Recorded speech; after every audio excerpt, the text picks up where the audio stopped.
પ્રધાનમંત્રીને વેદના પત્ર પાઠવવા માટે અરવલ્લીના મારપુલથી નીકળેલા લાલજી ભગતજી દંડવત યાત્રા 7 દિવસ એમણે કરી છે અને ત્યારે 7 દિવસે મોડાસા શહેરમાં પહોંચ્યા હતા। દંડવત યાત્રાને 7 દિવસ થવા છતાં પણ આગેવાનો લાલજી ભગતને સમજાવવામાં નિષ્ફળ નીવડ્યા હોય તેવું લાગી રહ્યું છે। તારીખ 1 જાન્યુઆરીથી વાલ્મીકી સમાજના પણ પ્રશ્નો છે તેને લઈને પ્રધાનમંત્રી મોદીને વેદના પત્ર પાઠવવા માટે તેઓ માલપુરથી નીકળ્યા હતા અને ત્યારે મોડાસા પહોંચ્યા છે। લાલજી ભગત સવારે 7 દિવસે મોડાસાની સહયોગ ચોકડી ખાતે પહોંચ્યા હતા। 7 દિવસ વીતવા છતાં પણ આગેવાનો લાલજી ભગતને સમજાવવામાં નિષ્ફળ નીવડ્યા હોય તેવું લાગી રહ્યું છે। 1/1/2025 થી માલપુરથી દંડવત પ્રણામ યાત્રા નીકળી છે। આજે મોડાસા શહેરમાં આવી છે।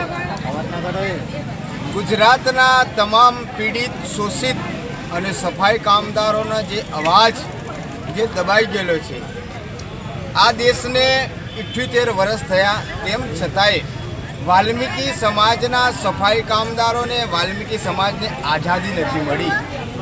તો વાલ્મીકી સમાજને આઝાદી મળે અને ગુજરાતના તમામ જે શોષિત, પીડિત અને કર્મચારીઓ છે એમને એજન્સી દ્વારા ભરપૂર શોષણ થઈ રહ્યું છે। કોન્ટ્રાક્ટરો ખૂબ પૈસા કમાય છે અને જે કામદાર જે કામ કરી રહ્યો છે, ગંદુ કામ કરતો હોય, ગટોરનું કામ કરતો હોય, આ દેશને સ્વચ્છતા રાખતો હોય, ત્યારે મોદી સાહેબ અને ભૂપેન્દ્રભાઈ પટેલ સાહેબ મુખ્યમંત્રી સફાઈ કામદારોને ચરણો ધોતા હોય, સન્માન આપતા હોય, ત્યારે અમારે વડાપ્રધાન સાહેબશ્રીને વિનંતી કરવી છે કે સફાઈ કામદારને જે પેટનો ખાડો છે એ તમે પૂરો કરો। જે વર્ષોથી જે કામ કરતા સફાઈ કામદારોને લઘુત્તમ વેતન મળતું નથી, પીએફ મળતું નથી અને એજન્સીઓ જલસા કરી રહ્યા છે, એજન્સીઓ કામદારનું ખૂબ શોષણ કરી રહ્યા છે। તો અમે કામદારના માટે આ દંડવત પ્રણામ યાત્રા છે।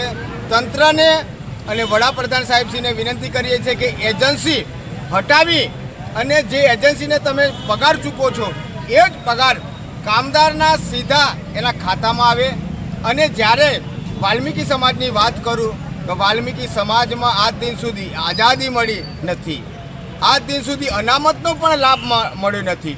તો ખરેખર જે સુપ્રીમ કોર્ટની ગાઈડલાઈન છે તો વાલ્મીકી સમાજને અલગથી આરક્ષણ આપવામાં આવે અને જે નિગમની અંદર સફાઈ કામદારોને જે લોન મળે છે એમે પણ અન્યાય થઈ રહ્યો છે।